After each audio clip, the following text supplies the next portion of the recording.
premier club, ça a été quoi? Ah, c'était à Dijon. Et maintenant, vous êtes classé combien? Bien joué. Si on peut résumer votre binôme. Ah, faut lui demander à elle, hein, si vous lui demanderez tout à l'heure, mais... C'est mon agent maintenant depuis 4-5 ans, donc ça fait déjà un moment qu'on se connaît. Moi, je dirais que c'est une relation de confiance qui est extrêmement professionnelle et à la fois où en dehors, je pense qu'il y a une alchimie personnelle aussi qui facilite les choses, donc c'est toujours mieux, ça pourrait être soit l'un, soit l'autre. Hein. Donc c'est top, moi j'aime bien quand même aussi garder le plus possible la même équipe, le plus de personnes possible, les mêmes personnes tout au long d'une carrière. Mais c'est vrai que ça se passe, c'est encore mieux quand il y a les deux, mais je pense que c'est d'abord surtout une relation de confiance entre nous, et puis voilà, en espérant que le chemin soit très très long. Donc non, c'est top et on s'entend super bien et on sera ensemble le plus longtemps possible. La numéro française, mademoiselle Louise Boisson.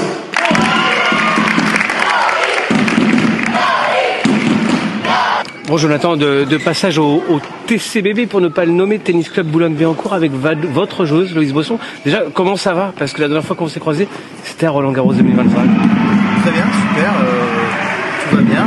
C'est la saison un peu plus creuse, période un peu plus d'entraînement, c'est la période des interclubs. Malheureusement, Loïs ne peut pas participer à ce match-là aujourd'hui, mais elle est venue encourager les copines et essayer de soutenir son nouveau club, le TCBB, depuis cette année. Donc non, tout va bien, tout se passe bien et hâte pour Loïs de reprendre la saison 2026. On s'est connus, je ne sais pas si vous vous en rappelez, vous étiez joueur. Maintenant, vous êtes l'agent de Loïs. Que de changements, racontez-nous cette année 2025 qui se termine avant que 2026 ne commence. Une année très chargée, mais hyper positive. Honnêtement, on n'aurait pas...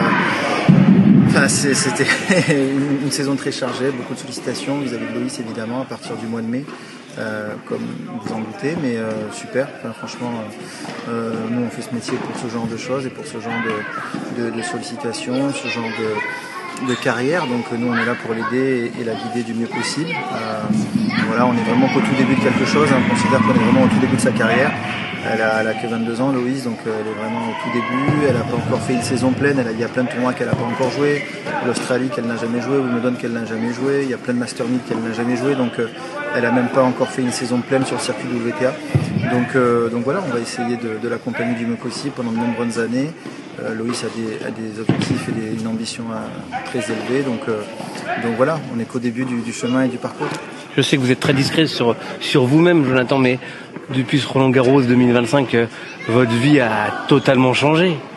La mienne, c'est surtout, oui, mon téléphone peut-être, ma boîte mail, mais ma vie à moi est toujours pareille avec ma femme et mes enfants, ma vie de famille. Effectivement, plus de voyages et plus de temps passé avec Loïs, mais c'est super, c'est vraiment comme ça qu'on fait ce métier-là. La vie de Loïs a un petit peu changé aussi, mais elle a les pieds vraiment sur terre. Elle prend beaucoup de recul par rapport à tout ce qui lui arrive. Nous aussi, on essaye de la protéger et de filtrer pas mal de choses. Donc elle est toujours vraiment dans sa bulle, dans son projet. Elle est déjà vraiment focalisée sur la saison 2026. Donc non, super, tout le monde fait le job et tout le monde est là autour d'elle pour faire sa part du boulot. Alors vous le savez, Tennis Actu, avec Alexandre entre autres, qui est à vrai, suit Loïs depuis longtemps, puisque la première interview date de 2021 à l'Open du Havre. On la suit, on la connaît, mais Jonathan, comment il décrirait Loïs? C'est une joueuse, une jeune fille déjà de 22 ans qui fait son âge, qui est très mature, qui est exigeante avec elle-même, qui a un degré d'exigence, qui est très professionnelle. Moi je pense que c'est une des joueuses les plus professionnelles avec lesquelles j'ai travaillé.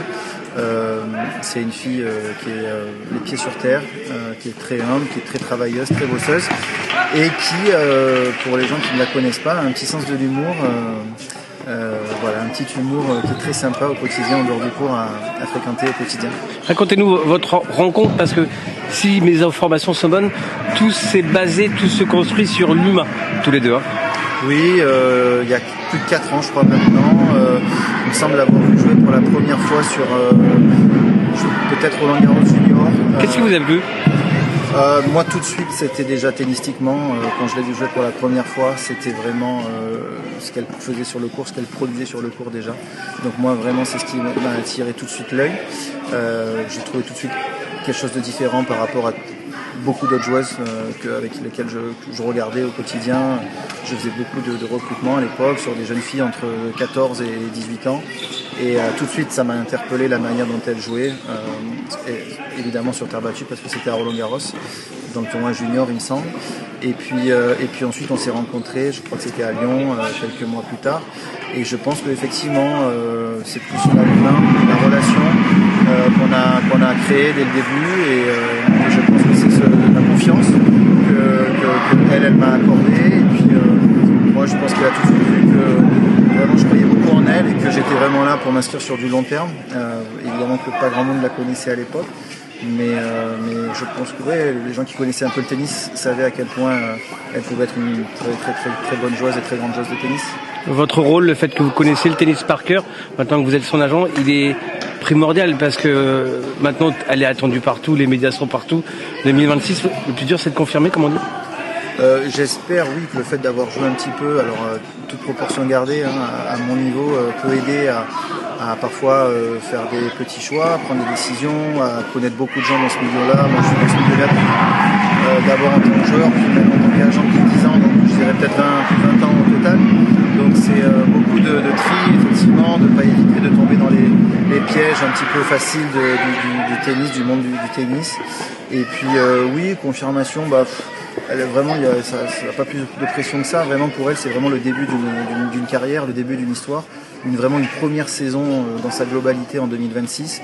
Donc, elle a le sentiment de ne pas avoir à confirmer quoi que ce soit. Elle veut vraiment atteindre ses objectifs. Elle est vraiment au tout début. Donc, elle va découvrir l'Australie, par exemple, pour la première fois. Elle se fait une joie de jouer l'Open d'Australie pour la première fois. Et vraiment, dans cette phase de découverte du circuit, de faire ce qu'elle aime, parce qu'elle adore ça, et puis tous les jours essayer d'être à 100% et de faire du mieux possible à chaque fois. Un dernier mot. Si on peut résumer votre binôme. Faut lui demander à elle, si vous lui demanderez tout à l'heure, mais moi je dirais que c'est une relation de confiance qui est extrêmement professionnelle et à la fois où en dehors je pense qu'il y a une alchimie personnelle aussi qui facilite les choses, donc c'est toujours mieux, ça pourrait être soit l'un soit l'autre, mais c'est vrai que ça se passe, c'est encore mieux quand il y a les deux, mais je pense que c'est d'abord surtout une relation de confiance entre nous, et puis voilà, en espérant que le chemin soit très très long.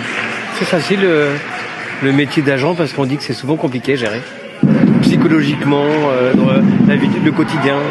Ouais, chacun le fait à sa manière, je pense. Moi, je le fais avec mes valeurs, avec qui je suis, avec mon passé de joueur de tennis. On a tous des profils et des parcours différents. On a tous fait des choses par le passé. Moi, je le fais un peu à ma manière, avec tout ce que j'emmène de ma carrière de joueur d'abord, et puis de mes 10 ans maintenant d'expérience. J'ai aussi la chance d'avoir connu d'autres parcours avec des joueurs qui ont gagné des grands chelems. Je pense notamment à Andreescu qui avait gagné l'US Open en 2019. Donc d'être passé par ce genre déjà de choses-là, ça aide forcément maintenant aussi avec Loïs. Et puis oui, il faut trouver l'équilibre. Moi, c'est vraiment un plaisir, c'est vraiment une joie de l'accompagner. Je voyage beaucoup avec elle aussi. Mais voilà, ça n'a jamais été pesant. C'est toujours je me considère comme vraiment chanceux, vraiment privilégié de faire ce métier-là. De rester dans le monde du tennis et de sport que j'aime particulièrement. Donc tout va bien et voilà, on repart pour 2026 à fond. Vivement 2026. Vivement 2026 qui va arriver très vite. On partir fin décembre et puis Loïs va jouer la United Cup d'abord à Perth et puis ensuite évidemment ce sera le Open d'Australie donc ça va arriver très vite et on est hyper excités, impatients de commencer cette nouvelle saison. Merci à vous pour cet entretien. Merci beaucoup.